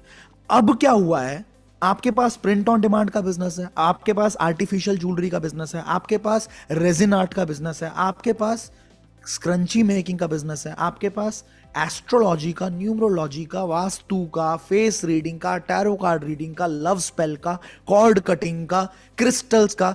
कितना बड़ा मार्केट है, आप सोच भी नहीं सकते भाई। कितनी ज्यादा एड्स बनेंगी और कितने ज्यादा कस्टमर्स तक आप पहुंचोगे, आप सोच भी नहीं सकते हो। अगर आप सिर्फ इस तरह का भी एड बनाते हो कि भैया ये ज्वेलरी, आपने किसी मार्केट की कोई फुटेज ले ली, मान लो किसी मार्केट में ज्वेलरी मिल रही होगी, आर्टिफिशियल ज्वेलरी, आपने सिर्फ वीडियो बना दी या उसकी फुटेज इंटरनेट से ले ली कि ये ज्वेलरी 25 रुपए की बनती है, 25 रुपए की बनती है और 2,500 रुपए की बिक रही है या 500 रुपए की बिक रही है। और अगर आप भी इस तरह का कोई बिजनेस समझना चाहते हो कि किस तरीके से आप इससे लाखों रुपए कमा सकते हैं, जस्ट डीएम या जस्ट इस लिंक को फिल करें, एक फ्री वेबिनार होने जा रहा है जहां पे मैन्युफैक्चरर से लेके कंज्यूमर कैसे लेके आओगे वो सारी प्रोसेस आपको समझाया जाएगा। मतलब मैं बता रहा हूं, एड्स तो ऐसे ऐसे क्रिएटिव एड्स आपको दिखेंगे, अभी कंपनी ही बना के देगी आपको, जिसमें आपका दिमाग फट जाएगा कि यार मैं तो कितने ज्यादा कस्टमर्स तक केटर कर सकता हूं। 140 करोड़ 150 करोड़ जनता है भाई, उसके अंदर जब डेटा ने बोल दिया 83% people want to start their own business, entrepreneur बनना चाहते हैं लेकिन डर लगता है, रिस्क है, तो हम ज्यादा से ज्यादा कस्टमर तक पहुंच सकते हैं। पहला लीवर क्या है? Get more customers. दूसरा क्या है? Increase the average value of each purchase. Average value जो भी है ना, अगर आज के टाइम पे हम 3,000 के इलीट पैकेज से लेके 3,500 के इलीट पैकेज से लेके 22,000 का प्रीमियम प्लस पैकेज सेल करते हैं, तो हमारा एवरेज वैल्यू निकल के क्या आ जाता है? लगभग 12 से 15,000 के आसपास। अगर मान लो पूरे महीने में आपने 20 लोगों को सेल किया है, जिसमें से 5 लोगों ने 3,000 का इलीट पैकेज लिया, 7 लोगों ने लेट्स सपोज सुप्रीम लिया, ठीक है, और बचे हुए कितने? 3 लोग ये हो गए, 7 लोग ये हो गए, 10 में से 8 लोगों ने प्रीमियम प्लस लिया और बाकी 2 लोगों ने प्रीमियम लिया। तो आप जब एवरेज कैलकुलेट करोगे तो वो लगभग 15,000 से 18,000 के बीच में आएगा। अब क्या है, अगर आपको धंधा ग्रो करना है तो क्या करना पड़ेगा? पहले तो ज्यादा कस्टमर लेके आओ। दूसरा लीवर क्या है? आपको एवरेज वैल्यू परचेज का बढ़ाना पड़ेगा। अब जब आपके पास 30,000 रुपए का कौन सा प्रोडक्ट है? आर्टिफिशियल ज्वेलरी का, और 75,000 का प्रिंट ऑन डिमांड का प्रोडक्ट है, और 85,000 का आर्टिफिशियल ज्वेलरी, रेजिन आर्ट और स्क्रंची का कॉम्बो पैक है, तो आप सोचो ना आपका एवरेज कैसे बढ़ेगा। कितने लोगों को समझ में आ रही है बात? कि भाई जब आप मान लो 50 लोगों को बिजनेस करवा रहे हैं, कुछ लोग 3,000 का पैकेज ले रहे हैं और कुछ लोग 85,000 का वो भी ले रहे हैं, तो जब 85,000 का वो ले रहे हैं, खरीद रहे हैं, तो आपका एवरेज वैल्यू बढ़ गया ना। कितने लोगों को समझ में आया? से आई टाइप करके बताओ। समझ में आ रहा है सर? समझ में आ रहा है? ओके, बहुत बढ़िया। और तीसरा लीवर क्या है? कि get customers to buy more often. Frequency बढ़ाओ, परचेज की फ्रीक्वेंसी बढ़ाओ। अगर कस्टमर, मान लो हमारे 100 कस्टमर हैं, बट वो एक ही बार खरीद रहे हैं, दोबारा नहीं खरीद रहे, तो आपकी ग्रोथ नहीं है। लेकिन अगर 100 में से 80 लोग दोबारा रॉ मटेरियल खरीद रहे हैं, दोबारा कोई चीज खरीद रहे हैं, रिकर कर रहे हैं बिजनेस को, तो जब वो रिकर कर रहे हैं, दोबारा आ रहे हैं, दोबारा आपसे कुछ खरीद रहे हैं, दोबारा आ रहे हैं, दोबारा आपसे कुछ खरीद रहे हैं, और आपको मजा आएगा भाई। जो भी हमने अभी प्रोडक्ट लॉन्च करे हैं ना, इसके अंदर बहुत सारे ऐसे वैल्यूएबल तरीके होंगे जिससे आपका जो कस्टमर होगा वो बार बार रॉ मटेरियल आपसे ही लेगा। क्यों लेगा आपसे? क्योंकि उसको फायदा मिलेगा। वो बाहर से भी लेगा उतने का मिलेगा उसको यहां से भी मिलेगा उतने का ही, लेकिन उसको यहां पे कुछ पॉइंट्स मिलेंगे, जो पॉइंट्स एक्यूमुलेट होते चले जाएंगे, और जब वो एक्यूमुलेट होंगे, एक पॉइंट क्वालिफाई करने के बाद उसको हम बहुत सारे टूर एंड ट्रैवल देंगे, ट्रिप्स देंगे, उसको बहुत सारे फायदे देंगे, उसको बहुत सारे कूपन्स देंगे, जिससे उसको फायदा पहुंचेगा। तो वो क्या करेगा? वो वापस आपके पास आएगा। वो ब्रांड लॉयल्टी बन जाती है, और जब ब्रांड लॉयल्टी बन जाती है तो उसके बाद आप समझो आपके 3 लिवर आपने पकड़ लिए। पहला लीवर क्या है? मुझे ज्यादा कस्टमर तक पहुंचना है। दूसरा लीवर क्या है?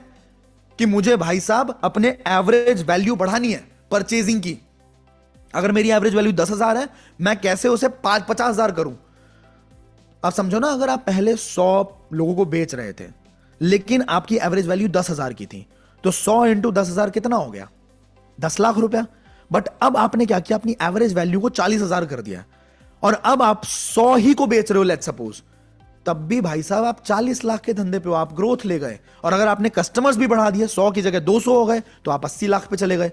और अगर वही कस्टमर रिपीट भी खरीद रहे हैं, 200 में से 100 लोग रिपीट खरीद रहे हैं, तो उससे भी धंधा आएगा। आपके बिजनेस को अपने आप ही ग्रोथ मिलनी शुरू हो जाएगी। कितने लोगों को बात समझ में आ गई भाई? अब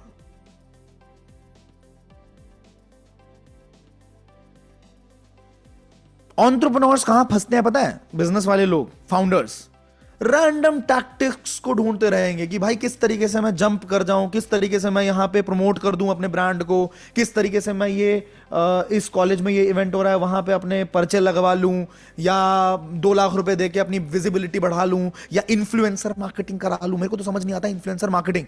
हमारे बिजनेस में तो फिर भी काम की चीज है। लीड्स आती हैं, लीड्स कंज्यूम होती हैं। मतलब कुछ ब्रांड, जैसे पीनट बटर का ब्रांड हो गया, या स्किन केयर का ब्रांड हो गया, भाई कोई इन्फ्लुएंसर भले उसकी तारीफ कर, स्किन केयर में भी फायदा मिल सकता है, but peanut butter peanut butter protein इन सारी चीजों के अंदर ना बहुत कम फायदा मिलता है, बहुत कम। क्योंकि भाई ऑडियंस को भी समझ में आ चुकी है बात कि भाई इसको पैसे मिल रहे हैं, हमको क्या मिल रहा है, ये तो कुछ भी बेच देगा। तो कोई ब्रांड विजिबिलिटी ही मिलती है और कोई फायदा मिलता नहीं है। क्योंकि लीड अगर जनरेट भी हो जाएगी ना, वो वेबसाइट पे भी चली जाएगी, वो अपने आप कन्वर्ट नहीं होती है। अगर उनके पास अफिलिएट सिस्टम हो कि वो उस लीड को दे पाए, किसी को दे पाए और उस पे कॉलिंग जाए, फिर कन्वर्जन के चांसेस है, नहीं तो चांसेस नहीं होते। तो लोग एंटरप्रेन्योर्स फंसते हैं इन चीजों के अंदर, हर महीने कोई नया आइडिया लेके आएंगे। लेकिन मैं सिंपली बोल रहा हूं, आपको रुकना है, आपको हमेशा सिर्फ 3 चीजों पे ध्यान लगाना है कि मैं किस तरीके से अपने इन 3 चीजों को बढ़ा लूं। ठीक है, अब आगे चलते हैं दोस्तों।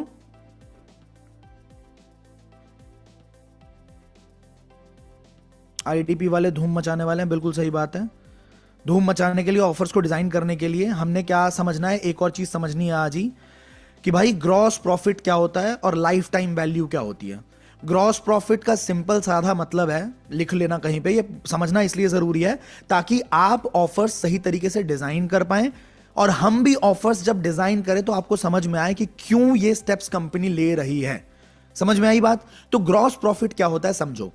जो पैसा छूट जाता है डायरेक्ट कॉस्ट को पे करने के बाद, जैसे मान लीजिए कि हमको डायरेक्ट कॉस्ट, पीओडी के बिजनेस में डायरेक्ट कॉस्ट क्या है हमारी, डायरेक्ट कॉस्ट हमारी एज अ कंपनी क्या है, कि भाई मशीन कहीं से आएगी, रॉ मटेरियल कहीं से आएगा, उसका हमारा डायरेक्ट कॉस्ट है। इसके बाद जो हमारे कोर्सेज चलेंगे उसका सर्वर का हमारा डायरेक्ट कॉस्ट है।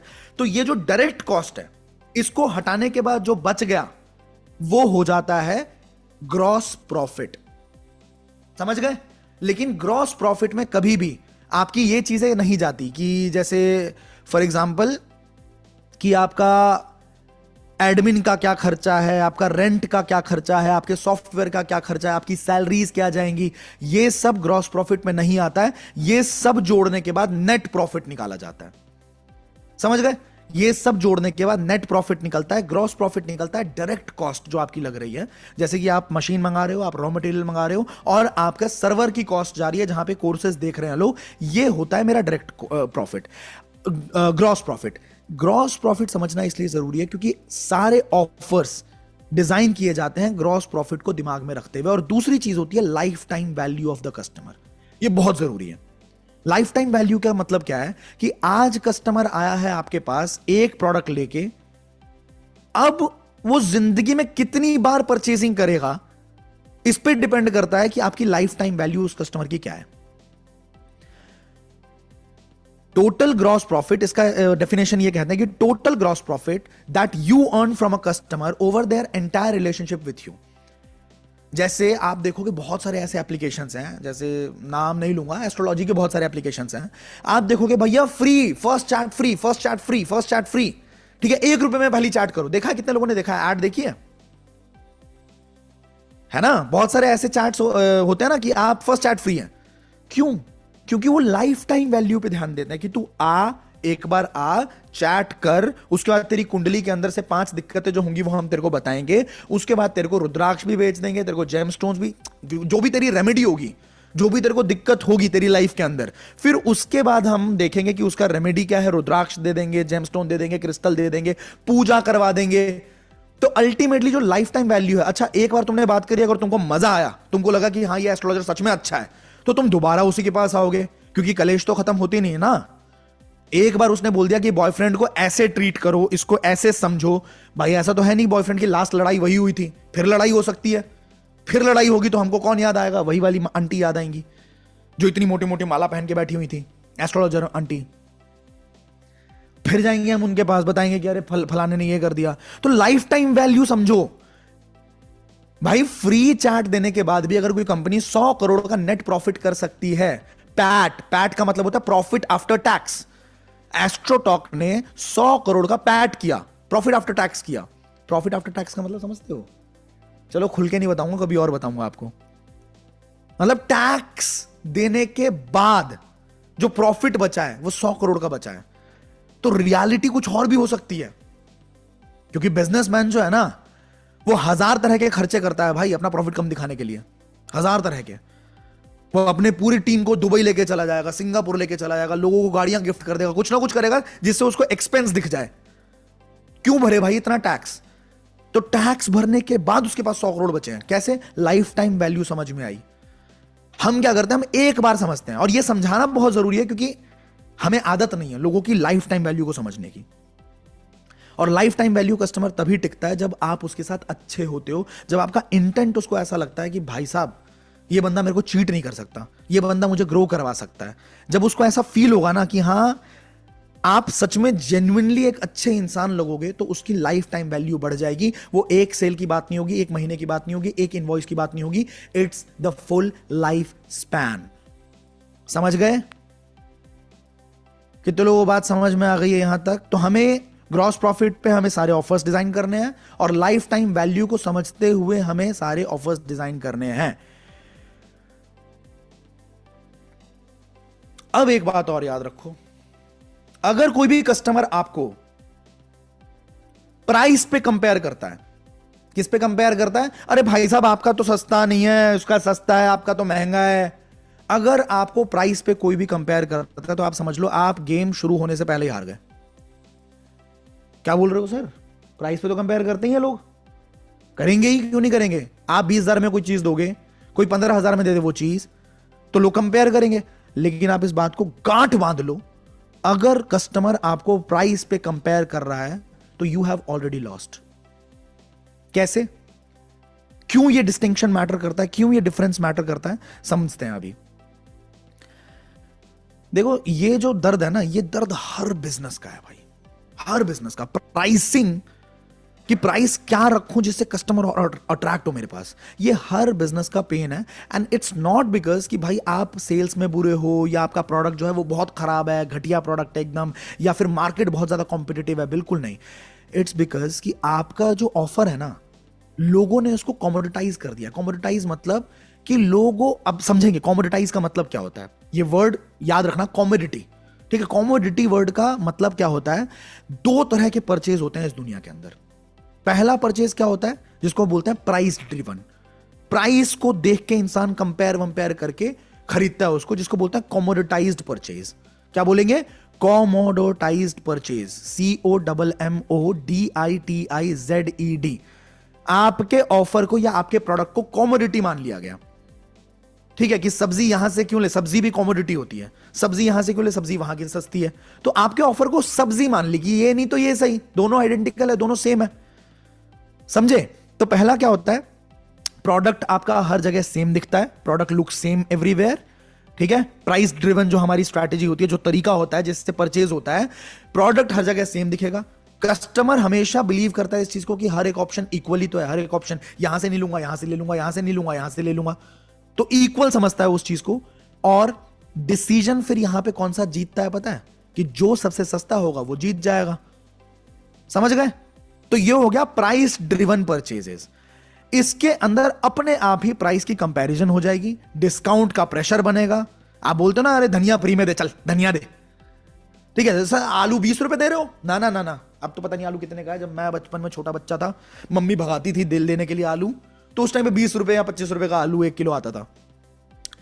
तो कंपेयर करते थे, भाई आप आलू दे रहे हो 20 रुपए का, बताओ वो 15 रुपए का दे रहा है, भैया दे दो, ठीक ठीक लगा लो भैया, ऐसे मत करो, होता था ना? अच्छा अभी भी 20 का ही है? ओहो, फिर लोग कहते हैं महंगाई हो गई, महंगाई हो गई। 20 का ही चल रहा है आलू भाई। आलू भाई अपनी डिक्लाइन हो रहा है, आलू ग्रो नहीं कर पा रहा। आलू भाई के लिए बुरा फील हो रहा है मुझे। आज से 7 साल पहले भी आलू 20 का ही था। लेकिन देखो, दिमाग देखो, अगर मैं बोलूं आपको कि भाई आलू आप 1000 रुपए का किलो खाते हो, तो आप बोलोगे पागल है, आप तो कह रहे हो 20 रुपए का। मैं कहता हूं आलू 1000 रुपए का भी मिलता है मार्केट में किलो। क्यों भाई, कैसे मिलता है बताओ? अच्छी जगह पे आलू मिलता है। कहां खाने जाता है भाई तू आलू अच्छी जगहों पे? कहां मिलता है? बिल्कुल सही कह रहे हैं, चिप्स। हाँ जी, अंकल चिप्स को देख लो ना भाई, वही आलू तो है, अच्छे से स्लाइसिंग करी, अच्छे से मसाला डाला, अच्छे से पैकेजिंग करी, एकदम तड़कता भड़कता पेश कर दिया। 10 ग्राम 10 रुपए का मिलता है, तो 100 ग्राम 100 रुपए का मिलेगा। 1 किलो 1000 ग्राम आपको 1000 रुपए का मिलेगा। देख लो, बिजनेस एंटरप्रेन्योर ये होता है। एक तरबूज खरीदने जाओगे तो वो तरबूज कितने का मिलेगा आपको? मान लो 25 रुपए का एक तरबूज मिल गया, लेकिन वहीं पे फ्रूट चाट बना दिया ना, तो वो आपको 100 रुपए का मिलेगा तरबूज का। तो उस पर सिर्फ नमक छिड़क दिया, अच्छे से डिजाइन करके अच्छे से प्लेट में डाल दिया। That's entrepreneurship. 60 रुपए का नारियल पानी आप यहां पे पियोगे, समंदर के किनारे जाओगे, नारियल पानी पे बढ़िया स्ट्रॉ डाल के छतरी लगा के आपको देगा पीना कोलाडा। वहां दुबई में पिया मैंने कोको पीना कोलाडा स्मूदी। ओ हो भाई, कितने दिरहम का था याद भी नहीं है मुझे, तो महंगा ही था, अच्छा था, मतलब 1000-1500 रुपए का था, इतनी सी।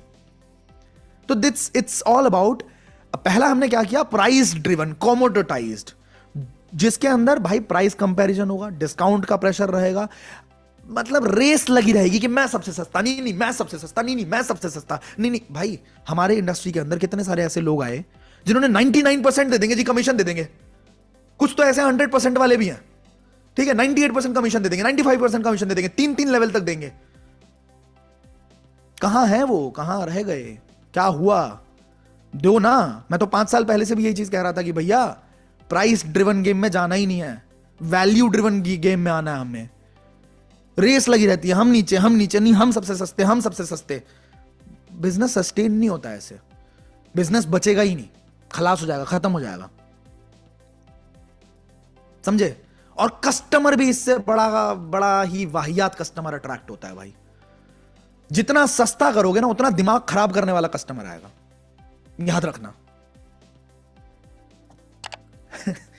आप भाई 100 रुपए का प्रोडक्ट डाल दो, सबसे वाहियात कस्टमर आपने अट्रैक्ट कर लिया। अब वो 100 रुपए देगा और आपका दिमाग ऐसा खाएगा जैसे उसने पता नहीं 1 करोड़ रुपए खर्च दिया है। सही है गलत है? और आपकी मार्जिन भी बिल्कुल जीरो है, खत्म भाई। क्या मार्जिन, क्या बचा रहे हो, क्या लेके जा रहे हो घर? क्या आप ग्रोथ के लिए सोचोगे? क्या आप प्रोडक्ट डेवलप करोगे? क्या आप कंपनी पे ध्यान दोगे? क्या आपकी रिसर्च एंड डेवलपमेंट होगी? क्या आपका कस्टमर सपोर्ट सर्विस होगा? क्या होगा आपका? क्या आप मतलब वेयर यू आर हेडिंग? तो याद रखना, कॉमोडिटी का मतलब क्या होता है कि एक प्रोडक्ट जो कि अवेलेबल है बहुत सारी जगहों पे, और जो बायर है वो वैल्यू को नहीं दिखता, वो प्राइस को देखता है खाली, वो वैल्यू पे बात ही नहीं करता। लेकिन दूसरे जो तरह के परचेजेस होते हैं पूरी दुनिया के अंदर, that is value driven purchases. Product बहुत यूनिक फील होता है कि भाई दिस इज समथिंग। प्रोडक्ट को आप कंपेयर कर ही नहीं सकते, कंपैरिजन बहुत डिफिकल्ट फील होता है, या फिर पॉइंटलेस फील होता है कि इसको मैं कैसे कंपेयर कर लूं यार, पॉइंटलेस। अब आपको मजा आ रहा होगा, BYOB ऐसा डिजाइन किया है हमने भाई, कंपेयर कहां करोगे, ओनली वन है। इतना सच नहीं बोलना था भाई, क्यों नहीं बोलना था? बोलेंगे बोलेंगे भी और खोलेंगे भी।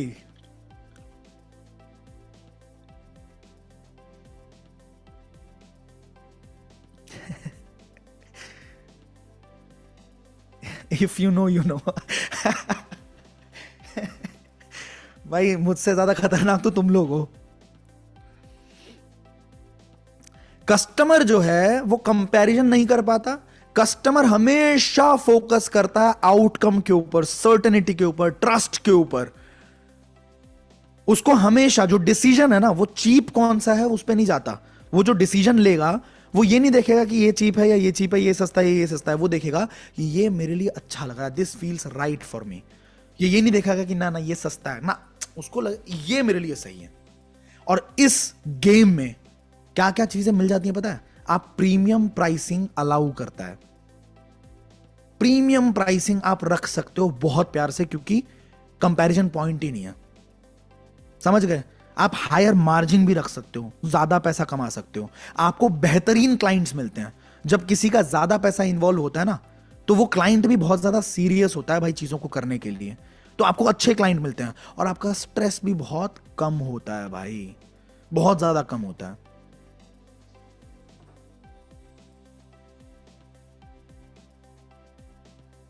अब याद रखना, जब कभी भी आपका प्रोस्पेक्ट आपसे ये कहता है कि भाई आपको आपके ऑफर पे कंपेयर कर दिया और उसने आपको बोल दिया कि भाई ये दोनों चीजें सेम है, ठीक है, और मैं जो है मैं सस्ते वाला लूंगा। कई लोगों ने मुझे बोला कि सर आपका प्रीमियम प्लस जो है ना वो 22,000 का है, मार्केट में एक और कंपनी है वो तो भैया 20,000 में ही दे देती है, वो 21,000 में ही दे देती है, आपका प्रीमियम पैकेज भी जो इतने का है। भाई we always have played the game on value proposition, कि हम वैल्यू क्या दे रहे हैं। तो कॉमोडिटीज हमेशा एंटरप्रेन्योर्स को जान से मार देती है, समझ गए। आप समझ लेना कि अगर किसी ने आपको प्राइस पे कंपेयर कर दिया और आपको बोला कि मैं तो सस्ते वाला खरीदूंगा, तो आप समझ लो आपको कॉमोडिटाइज कर दिया गया है। आपको अपनी वैल्यू को प्रेजेंट करना आया ही नहीं। ये आपके कस्टमर की गलती नहीं है, ये आपके ऑफर की डिजाइनिंग का फेलियर है। आप किस तरीके से अपनी वैल्यू को प्रपोज कर रहे हो, इसकी डिजाइनिंग और इसकी कम्युनिकेशन आप सही तरीके से कर नहीं पाए, फेलियर है। और कॉमोडिटीज जो है वो सीधा सीधा एंटरप्रेन्योर को क्रश कर देता है भाई, खत्म कर देता है। क्योंकि कॉमोडिटाइज्ड जो प्राइसेस हैं वो मार्केट के द्वारा डिजाइन की जाती हैं, आप डिजाइन कर ही नहीं सकते। क्योंकि कंपटीशन जो है वो अपने आप आपके प्राइस को नीचे लाएगा। आप कितना नीचे कर लोगे? नीचे जाने की एक लिमिट है ना भाई।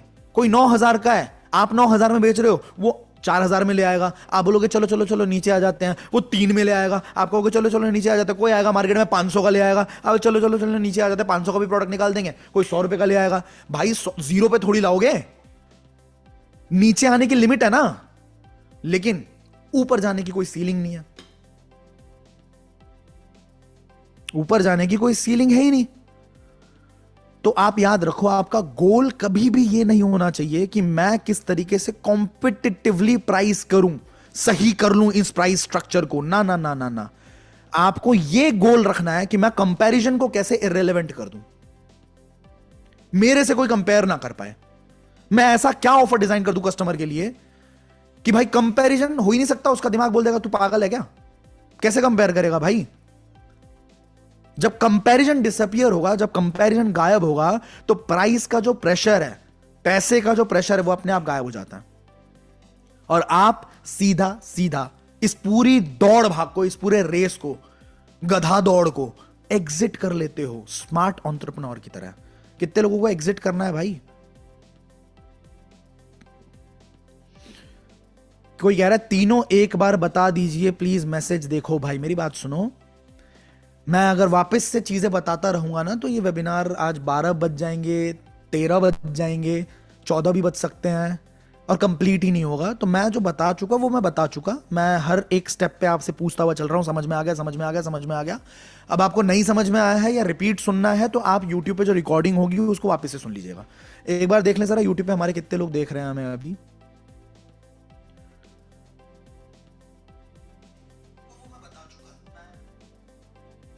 ओह nice, we have 3,000 people YouTube पे भी, वेरी नाइस। ओके आगे बढ़े। एक जबरदस्त ऑफर जो हम डिजाइन करेंगे वो आपके लिए क्या करेगा ये ध्यान रखना।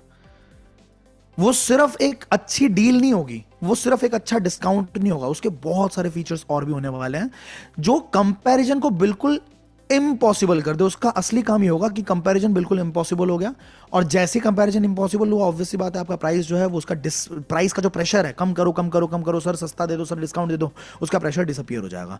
और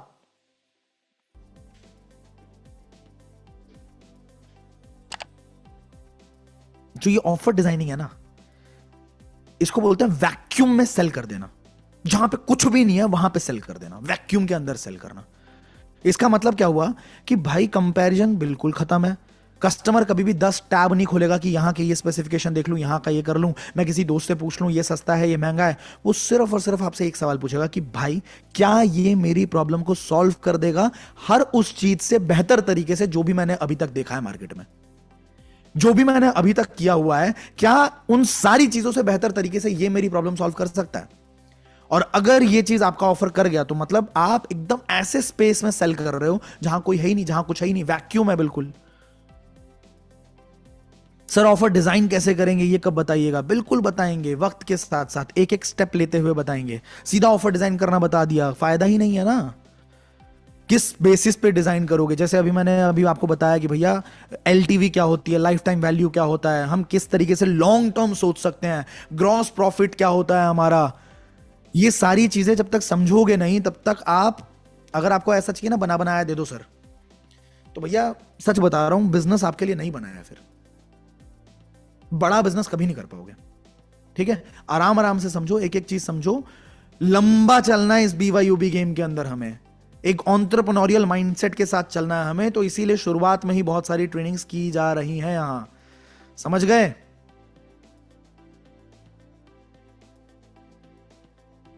इसलिए मैं भी एकदम फुल स्पीड में नहीं बता रहा, आराम आराम से एक एक चीज समझा रहा हूं आपको।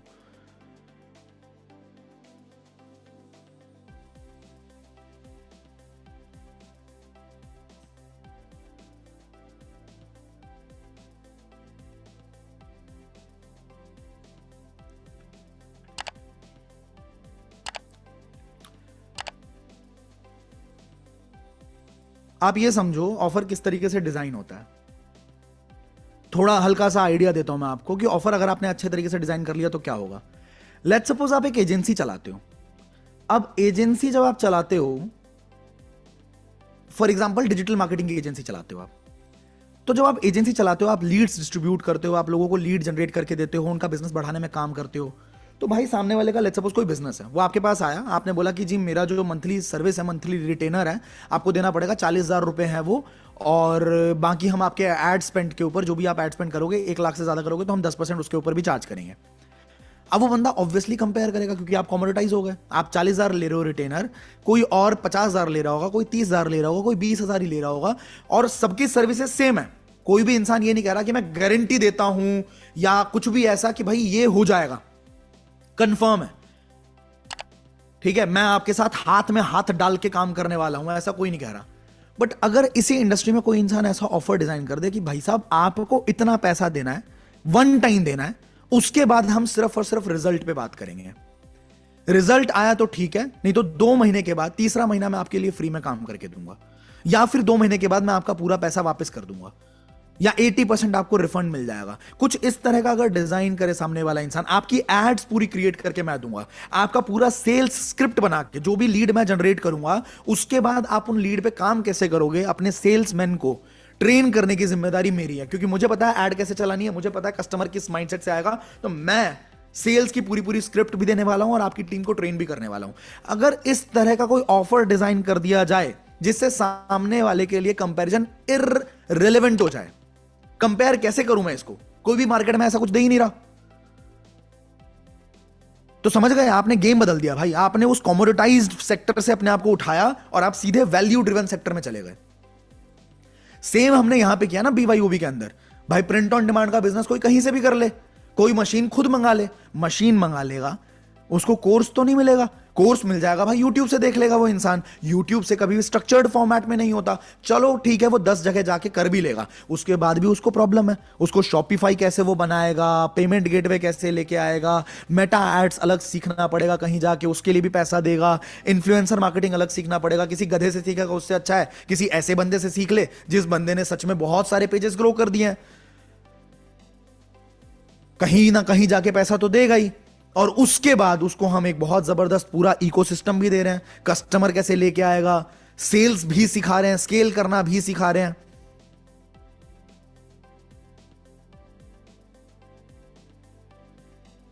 समझ गए, समझ गए? तो ऑफर इस तरह से डिजाइन होता है। अच्छा हाँ, उसके अंदर हम उसको ट्रिप्स भी दे रहे हैं, टूर्स भी दे रहे हैं, रिकॉग्निशन भी दे रहे हैं, समझ गए?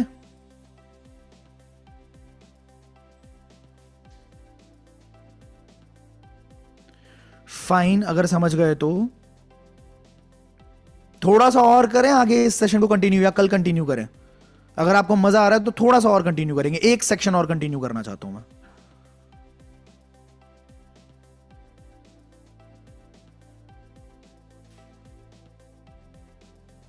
कंटिन्यू 20 मिनट्स और साथ में बिताते हैं, ठीक है? ओ ये अच्छा, मेरे को ये बताओ कितने लोगों को सच में उम्मीद है और सच में समझते हैं कि भाई हम BYOB बिजनेस आ गया है अब हमारे पास, अब हमारे पास आइडियलप्रेन्योर भी है, BYOB भी है, और जो भी ग्रोथ स्ट्रक्चर है, जो भी हमारा डिस्ट्रीब्यूशन लैडर है, जो बिजनेस पार्टनरशिप लैडर, जो मार्केटिंग प्लान भी जिसको बोलते हैं, वो इतना प्यारा डिजाइन किया गया है हमारा कि आप चाहे IDP के कोर्सेस से रेवेन्यू जनरेट करते हैं, चाहे BYOB से करते हैं, आपको सारी अचीवमेंट्स मिलने वाली हैं। तो मजा आएगा, राइट?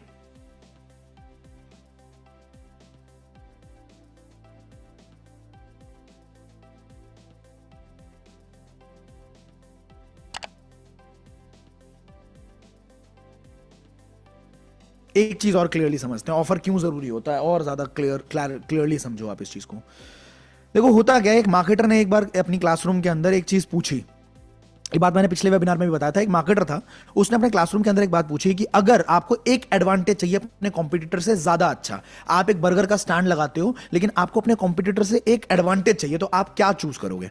तो कोई कहता है भैया हम लोकेशन बहुत बढ़िया चूज करेंगे, कोई कहता है हम क्वालिटी बहुत अच्छी करेंगे, कोई कहता है मैं सस्ते से सस्ते प्राइस पे बेच दूंगा, कोई कहता है मेरा टेस्ट बहुत बढ़िया होगा। और हर एक चीज रीजनेबल है, हर एक बात बिल्कुल सही है ना, रीजनेबल है, समझदारों वाली बात है। बट हर एक बात गलत है, हर एक बात गलत है। सही आंसर यह है कि अगर आप एकदम भूखे प्यासे क्राउड के बीच में खोल दोगे ना, एक स्टार्विंग क्राउड जो भूखा है उसके बीच में खोल दोगे, तो आपकी लोकेशन मैटर नहीं करती, आपका ठेला कितना सुंदर दिखता है ये मैटर नहीं करता, आपकी क्वालिटी कितनी अच्छी है कितनी खराब है मैटर नहीं करती, आपका प्राइस कितना कम है कितना हाई है मैटर नहीं करता, आपका टेस्ट कैसा है कैसा नहीं है मैटर नहीं करता, कुछ मैटर नहीं करता। कहते हैं ना भाई टेस्टी लग रहा है, फिर कोई कहता है अरे टेस्टी वेस्टी कुछ नहीं है, हमें भूख लगी है इसलिए टेस्टी लग रहा है। तो अगर भूखे क्राउड के बाहर खोल दिया तो मजा आ जाएगा। मतलब अगर कोई इंसान कोई चीज एकदम डेस्परेटली चाहता है राइट नाउ अभी, तो मतलब बाकी हर एक चीज बिल्कुल सेकेंडरी हो जाती है। समझ गए? सिंपल सी बात है भाई, ऑब्वियस सी बात है। डिमांड अगर एक्सट्रीम होगी तो किसी को कन्विंस करना, ये समझो ना कि दांत में बहुत तेज दर्द है, तुम्हें बहुत तेज दर्द है, तो उस टाइम पे मैं तुम्हें कन्विंस थोड़ी ना करूंगा कि अरे आप ना एक काम करो डॉक्टर को दिखा लो। भाई आप तो पागल हो जाओगे कि भैया प्लीज बताओ कौन सा अच्छा डॉक्टर है, कौन सा डेंटिस्ट अच्छा है। मेरे को सिर्फ आपको गाइड करना है कि ये वाला डेंटिस्ट अच्छा है। तो हम जो काम करेंगे वो उसी मार्केट के अंदर करने वाले हैं जो मार्केट बहुत ज्यादा भूखी है। हम उसको कन्विंस नहीं करने वाले हैं, हम उसको सिंगल सिंगल, जैसे कोविड के अंदर धड़ाधड़ करके वो मास्क बिका था ना, उस टाइम पे किसी को कन्विंस थोड़ी किया था कि मास्क खरीद ले भाई, कोई ऑफर थोड़ी दिया था, किसी को परसुएट थोड़ी किया था। मास्क की प्राइसिंग भी बहुत जबरदस्त थी उस टाइम पे, अच्छे खासे प्राइस पे बिक रही थी। क्यों? क्योंकि भूखा क्राउड था ना। सैनिटाइजर भी, यस बिल्कुल सैनिटाइजर भी, सही कह रहे हो।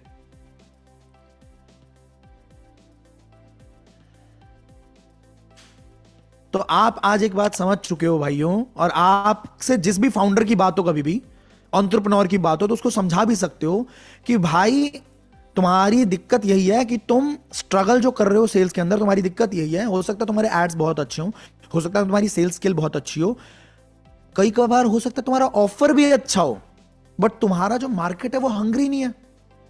फॉर एग्जाम्पल, एक एग्जाम्पल देता हूं आपको भाई, कि न्यूज़पेपर इंडस्ट्री में अगर कोई इंसान काम करना शुरू करता है, बहुत अच्छा काम करना शुरू करता है, मान लो एक लॉयड कंपनी के बारे में सुना है आपने? लॉयड कंपनी, LLOYD, सुना है? किसी किसी ने सुना होगा। तो एक कंपनी थी पहले के टाइम पे जो क्या कर रही थी कि सॉफ्टवेयर का बिजनेस करती थी न्यूज़पेपर्स के लिए। किस चीज का बिजनेस? सॉफ्टवेयर का बिजनेस। तो भाई प्रोडक्ट स्ट्रांग था, सॉफ्टवेयर तो चलने वाली चीज है, वैल्यू भी बहुत क्लियर थी, ज्यादा से ज्यादा एड्स बिकेंगी उसकी वजह से, बिल्कुल रिस्क प्राइसिंग नहीं है, रेवेन्यू शेयर पे था। पूरा मॉडल जो था रेवेन्यू शेयर पे था कि जितना हम बिजनेस आपको लाके देंगे उतना ज्यादा आप हमारे को पैसा देना। तो ऑफर भी बढ़िया था, लेकिन मतलब एथिकल भी था, विन विन मॉडल भी था, सब कुछ था। बट क्या दिक्कत थी? बैड बिजनेस था। जिस बिजनेस को टारगेट कर रहे थे, जिस मार्केट को टारगेट कर रहे थे, वो मार्केट तो लगातार गिरती चली जा रही थी ना, उनकी सेल्स गिरती चली जा रही थी। तो जब सेल्स गिरती चली जा रही है तो वो कहीं और काम क्यों करेंगे? तो आपको ये भी चीज समझनी पड़ेगी। मतलब लॉयड ने सब कुछ ट्राई किया भाई, बेटर मार्केटिंग ट्राई करी, बेटर सेल्स ट्राई करी, बेटर ऑफर ट्राई किया, अलग अलग एंगल से बेचने की कोशिश करी, नहीं बिका। बट जब उसको समझ में आया कि it's not about product, it's not about offer, it's not about sales scale, it's not about team, it's about कि मैं किस मार्केट में काम कर रहा हूं। I am selling to newspapers, जो कि अपने आप ही इंडस्ट्री, प्रिंट इंडस्ट्री खत्म हो रही है, टर्मिनल डेक्लाइन पे है वो इंडस्ट्री। तो उसको जब समझ में आई, उसने अपने आप ही धीरे धीरे अपने बिजनेस को शिफ्ट करना शुरू किया। और ये लॉयड उस लॉयड से डिफरेंट है शायद। ये लॉयड जिसके बारे में मैं बता रहा हूं, ये आपके जो इलेक्ट्रिकल अप्लायंस हैं उस वाले लॉयड से डिफरेंट है। उसमें शायद ई भी आता है। हम जो इलेक्ट्रिकल अप्लायंस वाले जो लॉयड जानते हैं उसके अंदर ई आता है, I think, I am not sure. मैंने किसी और लॉयड के बारे में पढ़ा था। तो इसके बाद कोविड के अंदर काम करना शुरू किया, सेम एंटरप्रेन्योर सेम बिजनेस, लेकिन मैन्युफैक्चरिंग मास्क की करनी शुरू कर दी। ऑटोमेटेड प्रोडक्शंस लगा दिए, मैसिव डिमांड क्रिएटेड ऑलरेडी थी, मार्केट बहुत जबरदस्त था, स्ट्रॉन्ग परचेजिंग पावर भी था लोगों के अंदर। तो अपने आप ही मिलियंस कमाने शुरू कर दिए सिर्फ 5 महीने के अंदर, 4 महीने के अंदर। Same person, same intelligence, same work ethics, same काम करने का तरीका, बस मार्केट चेंज कर दिया, सिर्फ मार्केट चेंज कर दिया।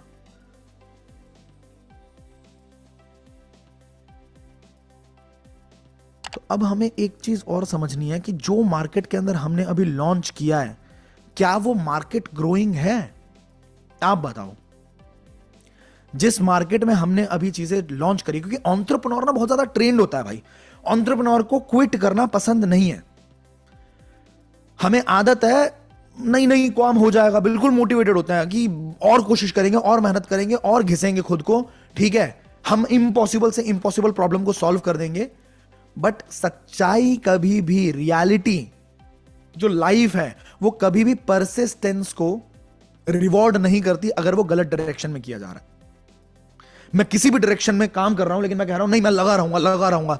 हो सकता है साला मैं जिस काम में, जिस मार्केट में लगा हुआ हूं, वो काम खराब हो रहा है, डिक्लाइन हो रहा है। क्यों? फोटोग्राफी, सही कह रहा हूं?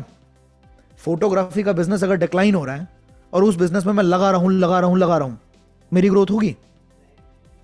तो हमें मार्केट को समझना बहुत जरूरी है, क्योंकि आज के टाइम पे एआई आ चुका है, आज के टाइम पे 10 तरह की चीजें आ चुकी हैं। तो अगर कोई, ऑल दो फोटोग्राफी आज भी चलती है, बट फोटो से ज्यादा वीडियो चलता है।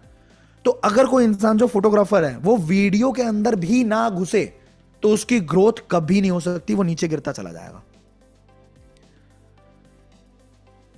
Get it? तो अब हमें सबसे पहले देखना है कि क्या हमारा मार्केट जबरदस्त है? बिल्कुल जबरदस्त है जी। सबसे पहले डिपेंड करता है कि आपकी मार्केट कैसी है। ऑफर से भी पहले डिपेंड करता है कि आपकी मार्केट कैसी है। मार्केट हमारी बहुत अच्छी है, ग्रोथ ही ग्रोथ है, पीओडी के अंदर ग्रोथ ही ग्रोथ है, आर्टिफिशियल ज्वेलरी में ग्रोथ ही ग्रोथ है, रेजिन आर्ट में ग्रोथ ही ग्रोथ है, स्क्रंची के अंदर ग्रोथ ही ग्रोथ है, एस्ट्रोलॉजी के अंदर ग्रोथ ही ग्रोथ है। बहुत बड़ा स्कोप है। मार्केट अच्छा है तो उसके बाद डिपेंड करता है आपका ऑफर कैसा है। और अगर मार्केट भी अच्छा है, ऑफर भी अच्छा है, लास्ट में डिपेंड करता है कि आप कितने ज्यादा परसुएसिव हो, आप कितना ज्यादा इन्फ्लुएंस कर सकते हो, आपकी स्किल कैसी है। अगर ये चीजें आपको समझ में आ गई है, कल के सेशन के अंदर हम ऑफर डिजाइनिंग के ऊपर बात करने वाले हैं दोस्तों। मार्केट हमारी जबरदस्त है, अगर हम ऑफर को डिजाइन करना सही तरीके से समझ गए तो हम गेम खेल देंगे। कितने लोगों को आज के सेशन में बहुत सारी बेसिक चीजें क्लियर हो गई हैं और दिमाग अब तैयार है कल ऑफर डिजाइनिंग को सीखने के लिए? रेडी हो?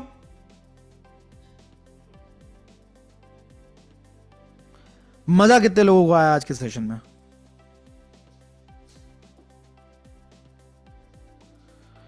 भाई एक चीज मैं प्रॉमिस कर सकता हूं, मैं जो अभी अगले 3-4 दिन बात करने वाला हूं, मैं किसी मोटिवेशन पे, किसी स्ट्रैटेजी पे इनफैक्ट बात करूंगा। मोटिवेशन या फालतू की फिलोसॉफी पे बात नहीं करने वाला हूं। हो सकता है जो भी मैं बताऊं ना आपको, उसके अंदर से कोई एक बात ऐसी निकले जो आप अपने एग्जिस्टिंग बिजनेस के अंदर इंप्लीमेंट करो और आपकी जबरदस्त ग्रोथ हो जाए। हो सकता है कोई भी एक ऐसी बात आपको समझ में आए, आपके हिट करे, और आप अपने बिजनेस के अंदर उसे इंप्लीमेंट करो, प्लग इन करो, और आपका बिजनेस भागना शुरू कर जाए।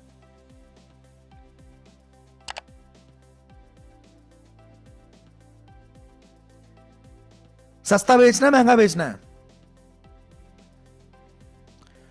लोहा बेचने वाला कितना भी लोहा बेच ले, 10 किलो लोहा बेच ले, उतना नहीं कमा पाएगा जितना हीरा बेचने वाला 2 घंटे में कमा के उठ जाएगा। वो पूरे महीने में इतना नहीं कमा पाएगा जितना हीरा बेचने वाला 2 घंटे में कमा लेगा, 1 घंटे में कमा लेगा। सस्ता बेचना, अच्छा बिकता सब कुछ है। बिकती तो ये आपकी डिफेंडर भी है और बिकता सेंट्रो भी है, बिकता तो सोनाटा भी है और बिकती रोलेक्स भी है। बिकती नहीं है क्या? बेचने वाला चाहिए, और बेचने के लिए सीखना पड़ता है। सर महंगा कैसे बिकेगा, महंगा, अरे सस्ता बेच बेच के तुम कमीशन अगर 90% भी ले लो, 100% भी ले लो, तो प्रोडक्ट अगर 1,000 रुपए का था तो 1,000 रुपए ही तो आएंगे। बेचने में मेहनत उतनी लगती है, कस्टमर को समझाने में दिमाग उतना खराब होता है, सही बात है। बट अगर उतनी ही मेहनत हम किसी 85,000 के प्रोडक्ट के लिए कर लें और एक प्रोडक्ट पे हमें 30,000 का कमीशन मिल जाए, 25,000 का कमीशन मिल जाए, तो हमारी स्किल तो सेम ही थी, मेहनत तो उतनी लग रही थी। बट नहीं, हमें तो लोहा बेचना है जी सर, वो प्रोडक्ट बड़ा सस्ता है।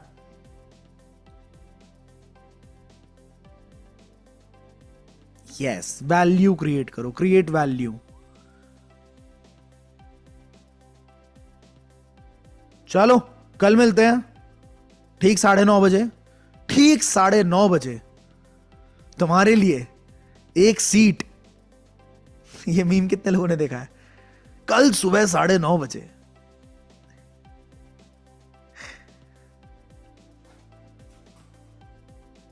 गुड नाइट दोस्तों, गुड नाइट, सी यू। कल मिलते हैं रात को एग्जैक्ट 9:30।